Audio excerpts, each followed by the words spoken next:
All right, it's Thursday, March 17th. It's here, the madness. Paulie and Teddy Sports Bet betting insight today. Big game breakdown. We'll hit 5 games rapid fire. And, of course, the play of the day, we try to make it 2 in a row. But first, always with a fresh take, can we act and be treated like adults, Teddy? Take it away.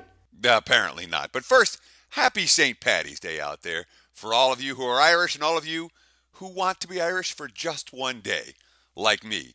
Enjoy today. Happy Paddy's Day. But we have to talk about what happened with this 5 dimes getting raided by Homeland Security. Note, 5 dimes getting raided not by the FBI, by Homeland freaking Security. If someone can explain to me what sports betting has to do with terrorism, they're going to this be a heck of an explanation. It's nonsense that it keeps happening over and over and over. Like, oh, Obama's going to get in. All those stupid Bush guys are going to stop. No, they're doing the same thing. And, of course, incredibly sloppy journalism when it came to reporting this story. They're calling it money laundering.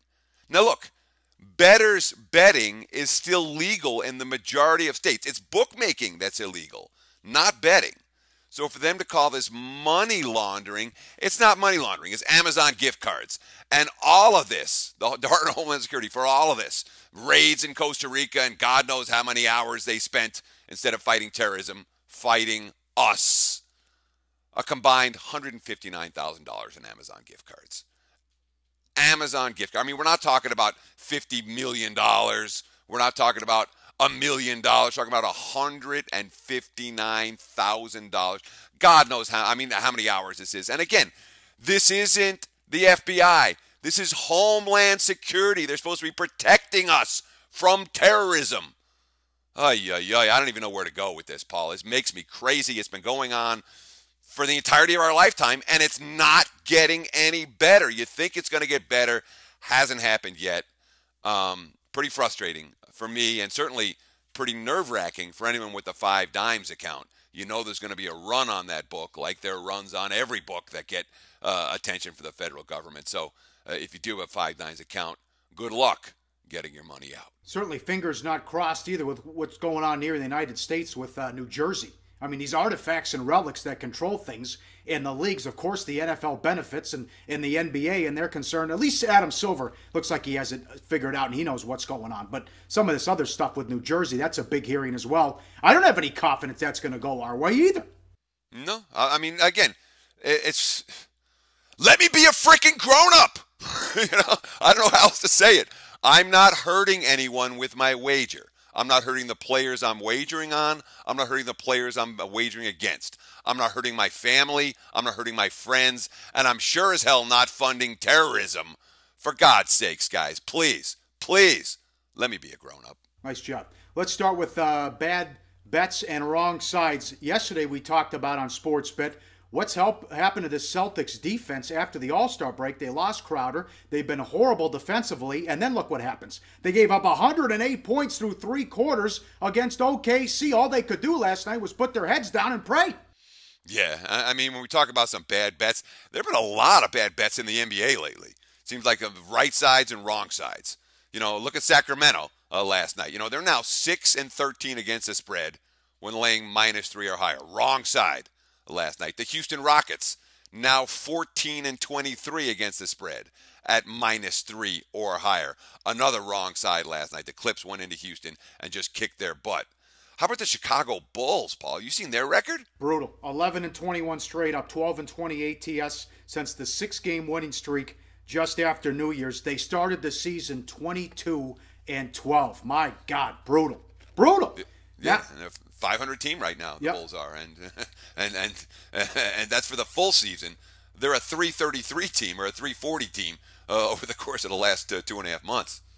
Bad beats, if you want to look at this graphic here, this is the Cavs and the Mavs. Now, what is LeBron really worth? The game opened Cleveland 9.5, 208.5, closed 5.5, 206.5, and still, you get that gift. No LeBron. Dallas is still down 20 in the game, but they make a run late.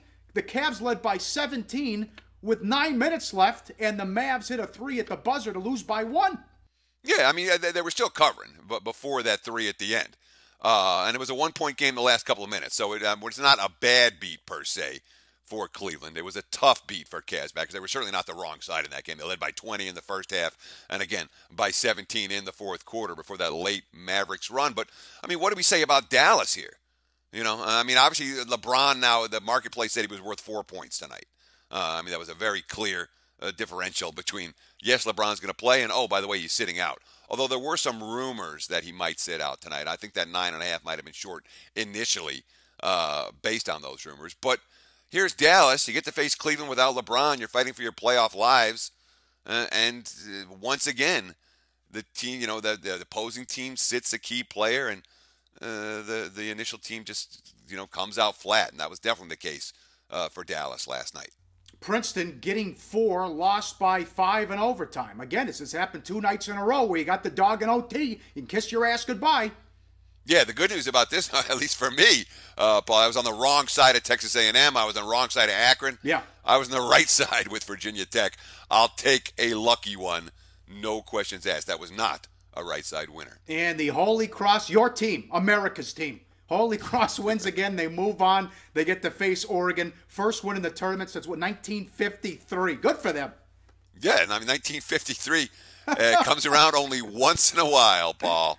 But absolutely, I mean, let's give the Crusaders some credit.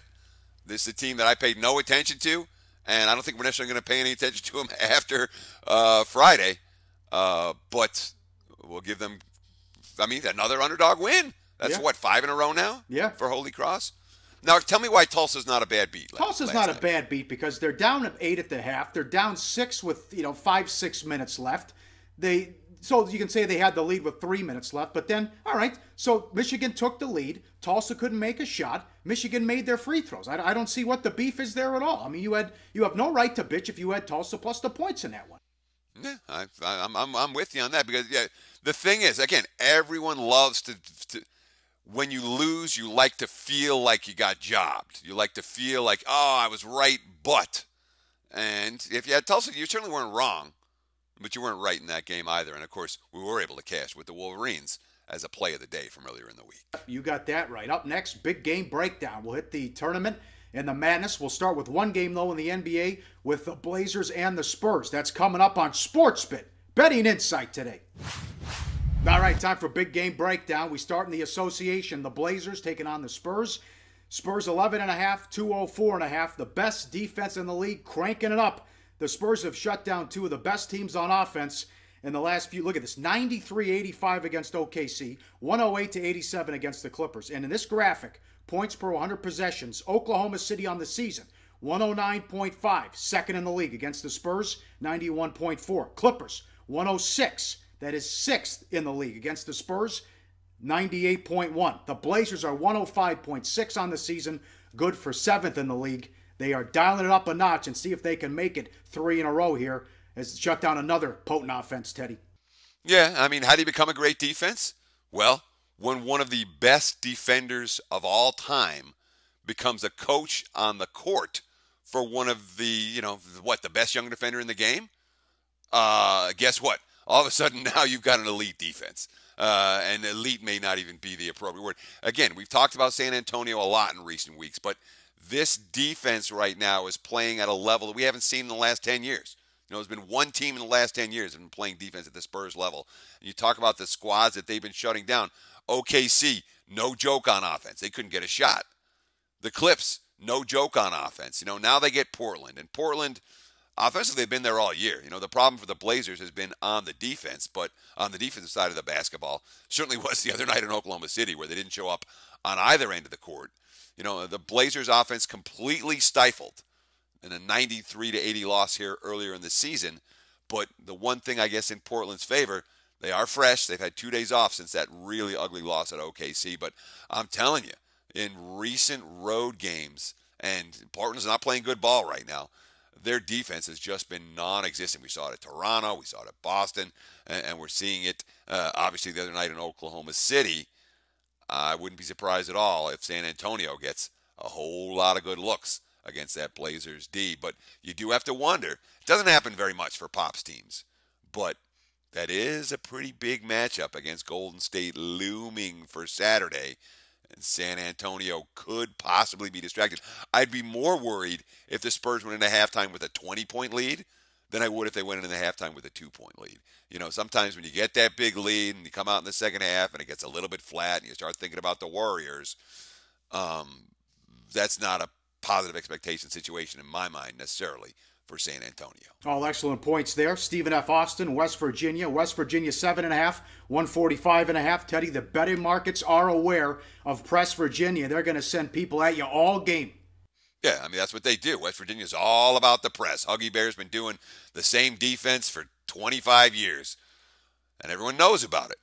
But not everyone realizes that Stephen F. Austin is going to do the exact same thing. Look at this graph, the defensive turnover percentage. Again, this is the percentage of possessions that end in a turnover. West Virginia is number 2 in the country. More than a quarter of their defensive possessions end in a turnover. You know who number 1 is in the country? Yeah, right there, Stephen F. Austin. Almost 26% of the time, opponents have turned the ball over against Stephen F. That's a ridiculous percentage. And of course, on the other end of the floor, we expect turnovers to be available. Both teams give it up on the offensive end. You know, we're talking about 1 and 2 in the country in defensive turnover percentage. On the offensive end, the best teams, you know, the number 1 team in the country will not be turning the ball over in bunches. Well, Stephen F. is 185, and West Virginia is 273. Between them both giving up between 18 and 19.5% of their possessions end up in turnovers. So this one could be crazy, Paulie. Both teams likely to turn it over in bunches, and we're in a situation where the total just, it looks too high based on some of the pace ratings you see and based on some of the offensive efficiency numbers you see.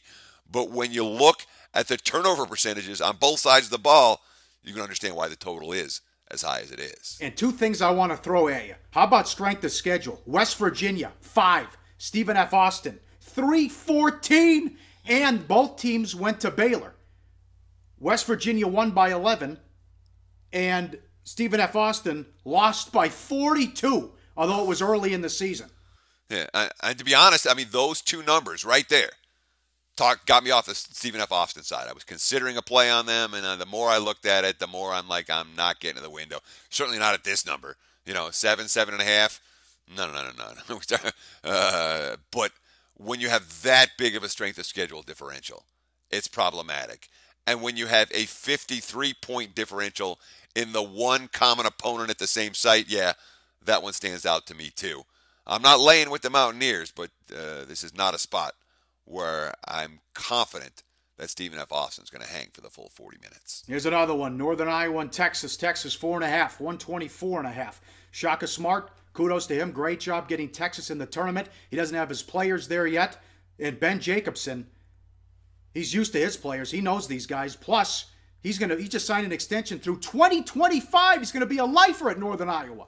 And I have so much respect for that. You know, everyone's jumping around. Where do I get the bigger paycheck? Where do I get the next paycheck? Let's transition around. And you have these crazy basketball lives. You know, Larry Brown is the ultimate example of that. Or even Buzz Williams at Virginia Tech, who we talked about earlier in the show. You know, let's take the money and run.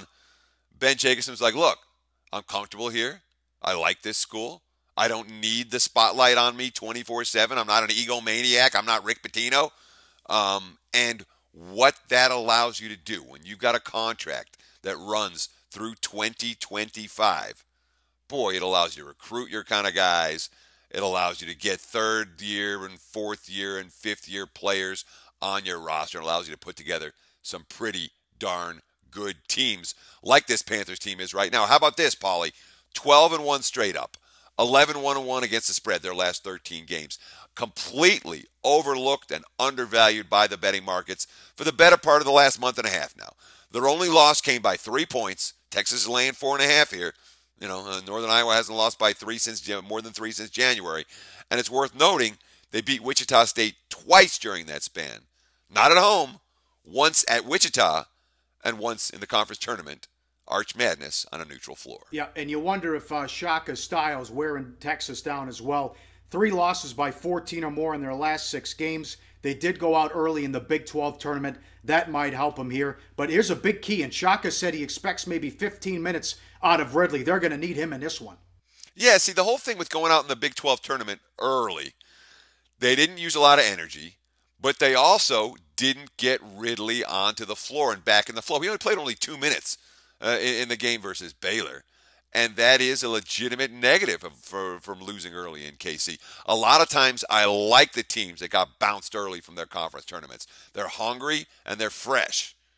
For Texas, I do have my concerns because they didn't get their low post stud back into the flow. 15 quality minutes from Ridley will make a difference in this game. 15 crappy minutes from Ridley won't make a difference at all. Up next, 2 more games and the play of the day on SportsBit. Betting Insight today. Back at it, rapid fire, 2 more games and the play of the day. How about Syracuse and Dayton? Dayton won, 129 the total, and a lot of holdovers on this Dayton team, the team that went to the Sweet 16 and the Elite 8 the last 2 seasons. If you look at this graphic, Pierre, 7 games, 227 minutes. Smith, 7 games, 196 minutes. Pollard, 7 for 139. And then you have Kyle Davis and Daryl Davis with the big minutes as well. Teddy, they know the feeling of winning these big games in March. They sure do. And of course, you know, I mean, we normally do a deep dive here in the final section of the show before the play of the day. But yesterday, today, tomorrow, when we're talking big dance this time of the year, we want to do as many game breakdowns as we can. And this was a great game to break down. Look at this picture right here. One of the tourney wins that Dayton has had during this impressive postseason streak in recent years.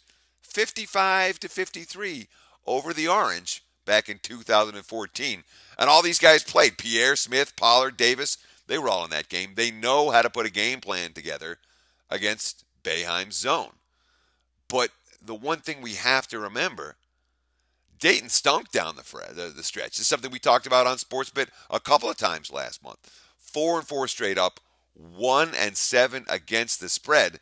Was this team just bored, Paul? Were they just bored with the conference play and ready for the big dance? Or is something going wrong? Sometimes you see senior-laden teams when it's getting near the end and things aren't going great.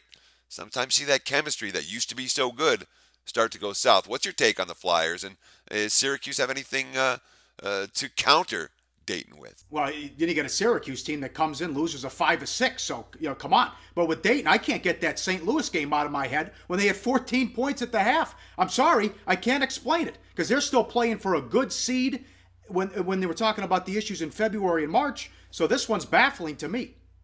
Yeah, it's worth noting Trevor Cooney, the only Syracuse player left from the 2003 Final Four team, and he only played 35 minutes off the bench in that tournament. Syracuse, not a lot of this. Crazy to think about.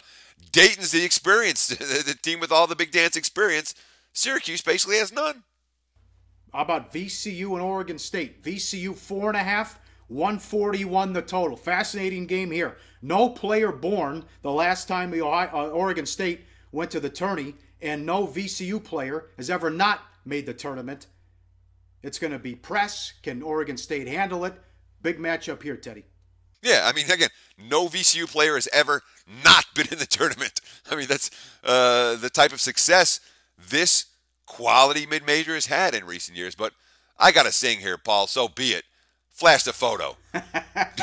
Trey Tinkle was a star. We will wonder where you are. Yeah, Trey Tinkle. I mean, everyone talks about Gary Payton III, but here's the coach's son, the second point guard on the floor, 13 points a game, 5.5 boards, but he's got a foot injury. It's going to keep him out this weekend, even if Oregon State advances to Sunday.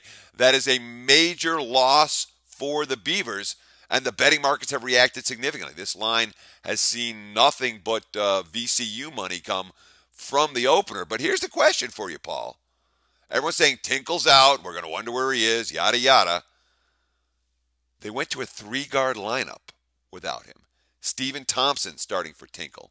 And Thompson averages 16 points per game in those starts. He's had 4 starts this year, and he's averaged 16-point games in those contests. You wonder, yeah, Tinkle's an efficient offensive player. He's the coach's son. He knows everything that's going on. But a 3-guard offense might be better for Oregon State against those VCU presses. It might help them more than hurt them. Plus, you got Gary Payton, who not easy to guard or press. Led the team in scoring and assists, 73 turnovers. Only 73 turnovers in over 1,000 minutes. That's impressive. Let's see if Oregon State can get the win in this one. Yeah, I mean, when we look about VCU, Will Wade, he really hasn't changed much about VCU.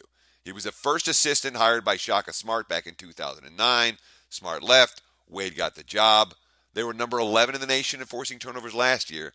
This year, they're number 14, right there. So we think, VCU is going to decline once Smart goes to Texas. That just hasn't been the case. It's pretty much the same team.